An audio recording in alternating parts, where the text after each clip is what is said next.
a third kind of servant. A third kind of relationship, a second kind of servant. We discussed the relationship of a child and a father. Then we just talked about a servant who serves his master out of fear for his master. And yesterday we began learning about a servant who serves his master because of his love for his master. Thank you very much. So continuing on this theme, the Rebbe goes into detail explaining the parable of this servant who loves his master and the master trusts him, and he trusts his master.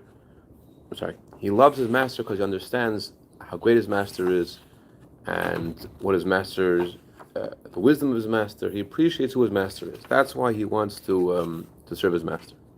And whatever he does for his master is not difficult for him. So continuing in this example, the Rebbe goes into great detail to explain exactly what it does for his master. And in the parentheses, the Rebbe explains what each of these items are in the parable, what it means in the analog. Let's go from Evikazeh. Yeah? You see that? Where is it?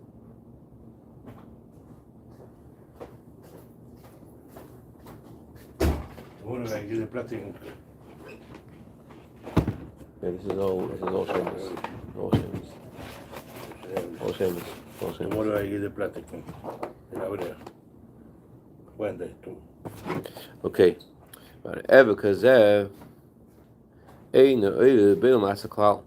This kind of servant does not serve his master with it. You see it? No, where is it? The line starts with the word about it.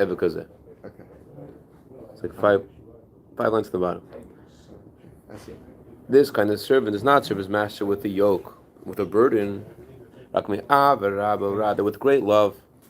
He wants that his master should be rich and successful, and he should be at peace. He wants his master to enjoy and to have pleasure. And therefore he makes an effort with all of his power and all of his might. Both in his, he puts such an effort in taking care of the needs of his master's body and food and his clothing and his drink. For example, to set up a table, all kinds of delicacies, and to clean his garments and to beautify them. Let's skip the parentheses and go to the next page. Let's skip to a couple of double parentheses in here. 3 lines from the bottom. Or Sakin, I don't know. I'm going to try to do the analog outside. Or Sakin yefi v'hoda kli yakar shalei, and to perfect and beautify all of his master's precious precious vessels. I guess to polish his master's vessels, make sure they're all beautiful. Go to the next page. Top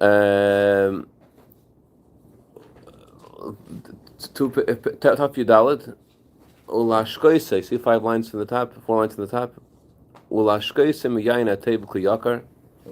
And to give his master good wine in good, precious vessels. That sounds good. So it mentions a bunch of things that this servant who loves his master does for his master. In the parentheses, there's a sort of like a pilpul going back and forth. What each of these items are. Talks about the Aina Toiv, Kli Yaakov. Yeah. The one says that doesn't work. Really? And the whole story is Yeshua. The daughter of the king told him, "Why are you so ugly?" And he says, "What are you storing your wine in?" No, the story. It's a famous story. Yeah. Are you storing the wine? She says in barrels. And she says, "No, it should be in gold." He's pointing the Aina Toiv, Kli Yaakov. Well, that's the story. That's not how you serve it, though. You serve it. You serve it in crystal. Some fancy thing. So what are all these items? So first of all, the idea of taking care of the master's table, giving the master delicacies, that means several things. It means fixing up the animal soul's energies, meaning the animal soul's character. It means elevating all the physical things that we're involved in, not to do them for any other reason, just that rather than for the sake of Hashem, to receive godly energy from Hashem, like it says in today's Hayom Yom. Sur meirah b'asei tev, turn away from evil and do good. It says in Hayom Yom today, in everything in the world there is a physical pleasure of it, and there is the godly energy. And the Torah says, Sur meirah, don't go after the physical pleasure and everything. Rather, you should try to. Your objective should be that you want to receive sustenance from the spark of Hashem in the physical items in our lives, not to dirty your clothing or to create delicacies for Hashem means that you're taking your breakfast and your lunch and your supper and you're doing them for the sake of Hashem. That's like serving your master delicacies. That's you're giving the Eibusher, so to speak, you're serving him food, so to speak, by making your table an altar and making your table a place for the Eibusher by using the food for the sake of Hashem. Then the Rebbe talks about the analog of the garments. Take beautiful garments and to clean the garments. And there's another letter of the Rebbe about a similar subject. There's a beautiful book, I'm sure you've seen before, Listening to Life's Messages. You've heard of it before? Listening to Life's Messages. It's a medical book. The Rebbe Polter made a gathering of all the Rebbe's talks and letters about various professions, and he explains each profession what it means. Listening to life's messages, because it's all mine also. So anyway, so in this book, online is listening to life's messages. Not to buy it, it's a book. You could buy it too, but if you also read it before you buy it, it's called Listening to Life's Messages, and it's the first hit on Google for Listening to Life's Messages. So It's be powerful. It's very powerful. You're much gonna love it. I understand the concept. You'll love it. Anyway, so one of the people that Rebbe writes to is a dry cleaner, and in many letters, Rebbe says that something you do, everything you see is a message from Hashem. Everything you hear is a message from Hashem. How much more so something that you do every day? In other words, it's a message Hashem wants you to see all the time. It must be not just a message, but a message which is more pertinent to it's more central to your life. Mm-hmm. So that explains at length what the idea of dry cleaning is. When you buy a garment, the garment is all pressed and clear and clean, and you put it on, and it fits you, and everything's nice. And then eventually the garment gets creased by wear, and then it could also get soiled. And you bring it to the dry cleaner. What does the dry cleaner do? The dry cleaner puts in hot liquid, he adds chemicals, and then he puts the garment under a press, and then the garment becomes like new. So that explains what this means is like this. The neshama comes to us, it's beautiful, it's pure. And by engaging the physical things, it's pure. And by getting bogged down in physical things, and neshama engaging in physical things, getting bogged down by physical things, by indulging in physical things, that can cause a neshama to become wrinkled. And not only could it become wrinkled, but if a person chas v'shalom misses a mitzvah or he does an aveda, the neshama also can get dirty. So what are you supposed to do? So first of all, you have to pour it. You have to put the neshama in a place of heat, the heat of Torah mitzvahs. But it shouldn't just be heat. The heat has to be moist. It has to be hot liquid. The idea of hot liquid means that it's something which the moisture means it's something which allows the neshama to be attached to whatever. Moisture causes something to be sklepik. It causes it to be attached. So what that means, Rebbe says, is to a hot davening. Davening, it says in the Torah, pour your heart out to Hashem like water. So davening with passion, getting involved in your davening with excitement, that's the hot liquid that is poured on the soiled garment in the neshama. So davening with excitement, davening with warmth, pouring your heart out to the Eibishter, pouring your soul out to the Eibishter. That's the idea of pouring hot liquid on the soiled soul. And also studying Torah in the same way, studying Torah with a yearning to be cleaved to the Eibishter. Like it says in the Pasuk, Yirmiyahu says, "Go, ho, all those who are thirsty, come and drink water." It says in Tanya, if you're thirsty, you know to drink water. So what does it mean? What's Yirmiyahu telling people? If you're thirsty, go drink water. So Alter says, I think in chapter 40, that if a Yid is thirsty for the Eibishter, he may not know how to quench his thirst. The way to quench your thirst is with the water of Torah. So the idea of cleaning your neshama after it's been soiled, after it's been wrinkled, is by pouring in the hot liquid of Torah study with this kind of yearning and davening with this kind of warm feeling. And then you have to add in chemicals. What are the chemicals? So I mentioned specifically keeping kosher, Shabbos, and giving tzedakah. Not led to this person. I'm sure for every person there's different things that you need to do to add. The different chemicals you need to add. And finally, after you pour in the hot liquid and everything else, you have to put the garment under a press. What's the press? The press is accepting upon yourself the yoke of Hashem. So it may look like it's pressing you down. The yoke of doing Hashem, the burden of accepting what Hashem wants you to do, might be it's a big burden. But the emes is, the truth is, it straightens you out. All the creases in the neshama, the wear and tear of indulgence, with the physical. So the way it's pressed, the way the neshama becomes as good as new again, is through accepting upon ourselves the weight of Torah mitzvahs. How do we do that? Accept upon ourselves the yoke of Torah mitzvahs. Well, how did Yezeda do it? He stood by Mount Sinai. He said, "Nasa v'nishma." Okay. He said did it. He said it, and he meant it, and he did it. Nasa v'nishma. Yeah. Meida'anu l'fanacha. So, but it's an acceptance. I mean, we actually learned in this we're going to get into a little more about the idea of a servant giving himself away as a servant. Nasa v'nishma. It's a moment. It's a thing. You're right. It's a question. Mendel Futerfas used to say, to be simple isn't simple. To be really simple really isn't simple. So to accept yourself, the yoke of Hashem, simply and sincerely is what Hashem asks us to do. And a friend of mine always talks about how soldiers in Israel in the IDF, before they are inducted in the service, they go to the Kotel, they hold on to a Tanakh, they say, I swear. It's a moment that they're there and they're dedicating themselves back to Jewish people.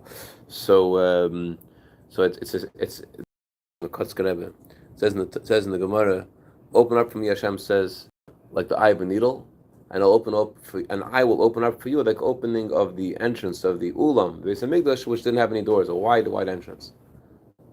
So Kotzker Rebbe said, what's the emphasis of the eye of a needle? So he says that the needle is maybe very small, but it punctures. So he's saying that acceptance of Nasa v'nishma we'll do before we understand that's to be something which penetrates. It's real. But the interesting thing. I'm sorry. Are we saying that Hashem is saying open the eye of the needle at the same time as puncturing you? I'm trying to understand the needle. Needle means that you may be taking upon yourself something small, but you're taking it in a way that comes deep within you. Uh-huh. You're opening up the Eibishter, small thing. Like a Jew was telling me the other day, he was telling me how he learns Torah, he has a shir in Torah 3 times a week. Mm-hmm. So which days of the week? It ends up being 3 times a week. So I said to him, hopefully I said it to myself too, the difference between 3 times a week and 6 times a week is not just the difference in how many times you study, how many hours you dedicate, how much you learn. The idea that you have a set time to study Torah, and this is your time with the Eibishter, it's a whole different part of your soul is involved in it. This is your time you're learning. This is the time you're dedicating yourself to serve Hashem and to learn Torah, the Eibishter's Torah. It's not just you're learning twice as much, or it's a different part of your soul. So that's what Kotzker was saying. It's maybe a small thing. Maybe it's a half an hour accepting upon yourself to learn Torah. But it punctures, meaning that it's something which you deeply are committed to. That's you. You say this. I try to go to the Kotel at 11 o'clock every day to prepare my shir. Okay. Sometimes I can't. Something comes up. Sometimes it comes up and I can't do it. the understanding and the preparation of the shir is totally, totally different if it's just random 4 o'clock in the afternoon or coming to sit here or whatever it is, and when I actually go when I dedicated the time. Wow. Mamish totally how much the comprehension of the learning between one and the other. Yeah, thank you. So on the subject of Nasa and Nishma, accepting upon yourself Yokov Hashem, connected to what you're saying, the Rebbe writes in many letters, the deeper your Nasa is, the faster and deeper your Nishma is. The more you accept upon yourself Yokov Hashem, ironically, the more you understand Torah mitzvahs, the more it makes sense to you, the more you have to understand. And so the idea of opposed to first understanding it, then trying to do it right. Yeah. If you try to understand it first, you're not going to understand it well. The previous episode gives an analogy of food. If you try to learn medicine and learn about nutrients without eating, so it's not gonna. Eventually your brain's going to slow down, and you have to eat in order to understand how food helps your body. Anyway, so the idea of the servant who serves his master out of love. All the different kinds of service he does have a parallel in the analog. The idea of making a table for your master, we said, means that you're berudim, that you're taking the physical things in your life and your animal soul, and you're dedicating them to Hashem. You're changing your character. You're elevating your food. The idea of beautifying your clothing means that you're doing mitzvahs. Your clothing means your mitzvahs, and beautifying your clothing means that your mitzvahs are done with the right intent. With simcha shel mitzvah, with the joy of a mitzvah, and in this model of the servant who loves his master and serves his master out of love, his excitement in beautifying his master's clothing is because he wants his master to have nice clothing for the sake of his master. So in the parallel, in the analog, it's true that when you have intent, when you have the right kavanah, the right intent doing a mitzvah, it causes a light of Hashem to come in the world, to be revealed in the world, but the Jew who's serving Hashem out of love isn't interested so much in the light he'll experience. Rather, he wants the Eibishter to be happy in the Eibishter as nachas ruach, not just when we make a home for Hashem, but as many times Hashem wants us to make a luminous home for Hashem.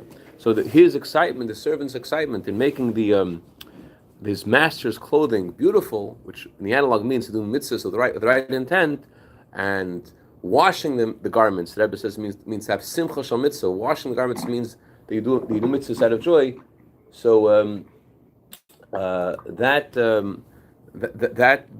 his intent and all that is that his master should be happy.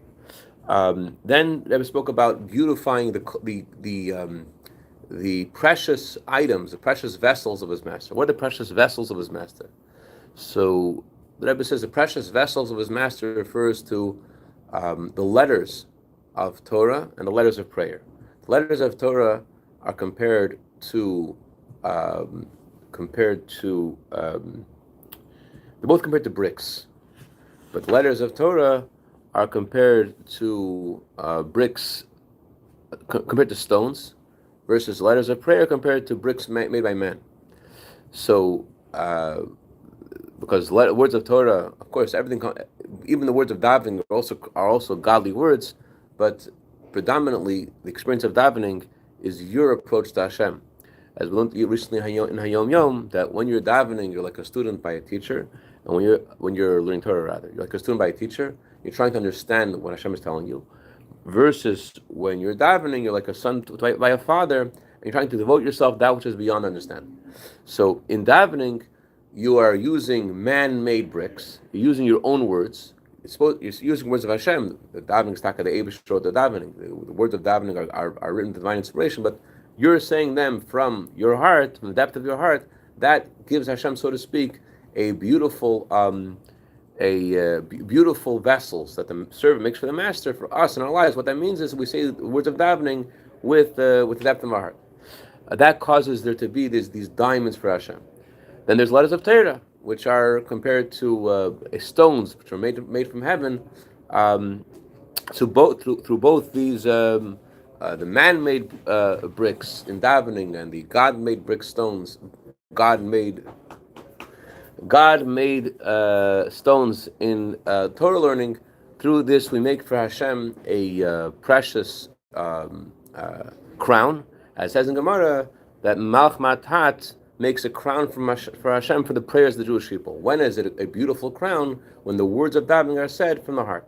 The stones you're referring to is precious stones. Precious stones. So So how to make precious stones, a precious crown for Hashem? It's through saying the words of davening from the depth of our heart. The Pnei Menachem, the Ger Rebbe, once when he was a child, once he was talking during Kedusha. So his father called him over and he said, they were saying it was Kedusha on Shabbos, Keser, where we say, and we give to you Hashem a crown. So his father called him over and said, that Hashem's crown is missing a stone because Pnei Menachem didn't say Keser. So we don't necessarily, identify every day that our words of davening are making a crown for Hashem, but they are. So that's the idea of the servant serving his master, making precious vessels for his master, making precious diamond crowns for his master, is through the words of Torah and especially the words of Tefillah, said from that depth of the heart. What's the idea of giving your master wine? The next part of the analogy is giving your master wine in a precious vessel. So that means the precious wine means the inner dimension of Torah. The wine of Torah is studying the inner dimension of Torah. And the vessel, the precious vessel for the wine means, what's Maxtel? What's the idea of drinking wine out of a precious vessel? What does that mean spiritually? Drinking wine out of a precious vessel means that the inner dimension of Torah is not just a deeper understanding of the Torah. It's meant to be a deeper understanding of a mitzvah. And the Rebbe said the reason we need to know the reasons for mitzvahs, deeper reasons for mitzvahs, is not just for the sake of knowledge, but in the language of the Rebbe, it's all der nemen. In order that it should take you somewhere, it should take you. It should bring you. It should touch you. So serving your master a precious wine in precious vessels means that you're doing mitzvahs with this inner understanding the mitzvahs, with the inner warmth in the mitzvah and this brings down a light of Hashem in the world. And because this servant loves his master, because the Jew loves the Eibishter, so his intent to bring this new light to the world is not so he should experience, this great, light of Hashem. It's wonderful. He's enveloped by this revelation. Rather, his goal in causing light to the world is that Eibishter should be happy. Okay, so that's basically the in the analog, the items that I mentioned in the parable. Making a table for your master means to use your breakfast, lunch, and supper are done for the sake of Hashem. You're trying to eat and drink and do business to bring out the godly purpose in those things, the light of Hashem in those things, like it says in Hayom Yom, to find the godly spark in those things and to use those items for the sake of Hashem. Washing your clothing, washing the master's clothing, we said means that your mitzvahs are done with joy. The mitzvahs are clothing, and washing the mitzvahs means doing the mitzvahs with simcha shel mitzvah, the simcha of the sheer joy of connecting to Hashem in a mitzvah, and making precious stones for your master, making a crown for your master. That means for ourselves, that means davening, because the words of davening cause, as it says in Gemara, a crown for Hashem, saying the words of davening, the depth of our heart, give the Eibusher, so to speak, a beautiful crown. So too, saying words of Torah also, done with the right intent, also creates a beautiful crown for Hashem. So that's the idea of making a crown and jewelry for your master. And the last item we learned was giving your master precious wine in a precious vessel. That again means that you're studying the inner dimension of Torah, and that's infusing your mitzvahs with a deeper passion and deeper understanding. Okay, now let's go further on. I want to show up down. We're up to V'kol Zeh. And end the paragraph, end the parentheses. V'kol Zeh, you see? V'kol Zeh b'chdei. So why does the servant do? We're talking now about a servant who serves his master with great love, and all the things he's doing is because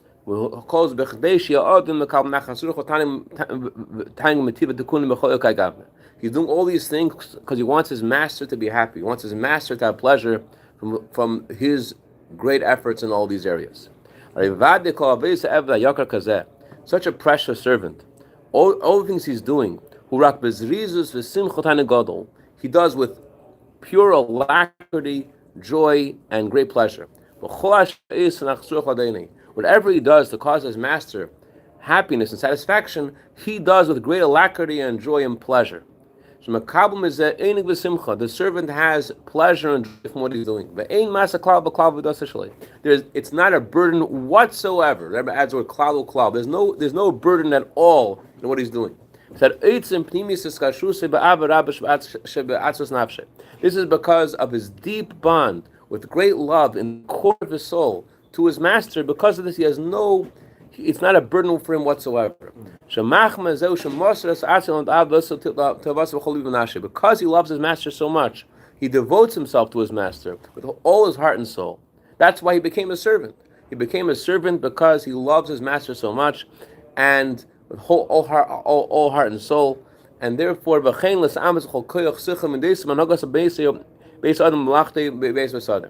servant also uses his entire understanding. He dedicates his mind. He exerts his mind. He exerts his feelings to know what's the best way to run his master's household. What's the best way to take care of his house? What's the best way to take care of his field? He uses his mind he exerts his mind to figure out what's the best way that his master's household should be run. How can he cause his master to earn more, to have additional blessing, what he's in his field and in his home? It's possible that because of this servant's effort, this precious servant's effort, that there'll be so much success. He put his life on the side. He threw his life on the side to this servant, just to add blessing and success in his master's house. He puts in more than the master does. He cares about his master's success more than his master does. So he throws his life on the side just for the sake that his master should be more successful. So it's possible that such a precious servant like this, who throws his life aside just for his master to be more successful, and he cares about this more than the master does. It's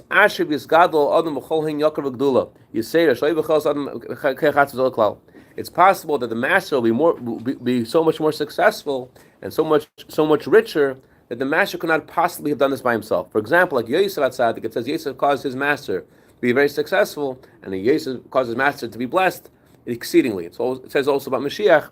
Mashiach says Yaskel Avdi, that Mashiach causes, so to speak. I guess we'll see later on in the mind what that means spiritually, what Mashiach does for the Eibishter. But the point that we're saying so far is that a Jew, another model of relationship of Jew and Hashem, is a servant who loves his master, and he puts his life on the side so his master should be successful. And it's possible that there is a unique success in his master's home that's not according to nature because of his dedication. Interesting line I want to point out before we stop is that the Rebbe mentions he exerts his mind as much as he can to think how can he make his master's home run better. So and the Rebbe doesn't explain what the analog of this is. The simple idea, the analog is a Yid's thinking, how can he cause the Eibishter's desire to be filled? When he walks in, he just looks around. How can he enhance the space? Right. Seriously, he walks around. You see him. This. He walks in. How can he enhance the space? Beautiful. So, and not just this place, but the Yid thinks about his environment and his household, and how can it all belongs to Eibishter. How can I make the Eibishters be more successful in Los Angeles? How can I help the Eibishter help the Eibishter? How could I serve the Eibishter and make the Eibishter's light shine in other Jewish heart and mind and spread Hashem's word? You have to use your mind. You have to sit down and think, what could I do? There's expression by Chassidim. What is a Chassid? A Chassid thinks about Hashem. Chassid thinks about Hashem. That's the last point over here. A Chassid thinks about Hashem. How can I cause the Eibishter's desire to be fulfilled more? Yom recently, a Chassid echad, a Talmud echad, one Chassid, one student who dedicates his heart, mind, and soul to spreading Yiddishkeit. He causes salvation even in a big city.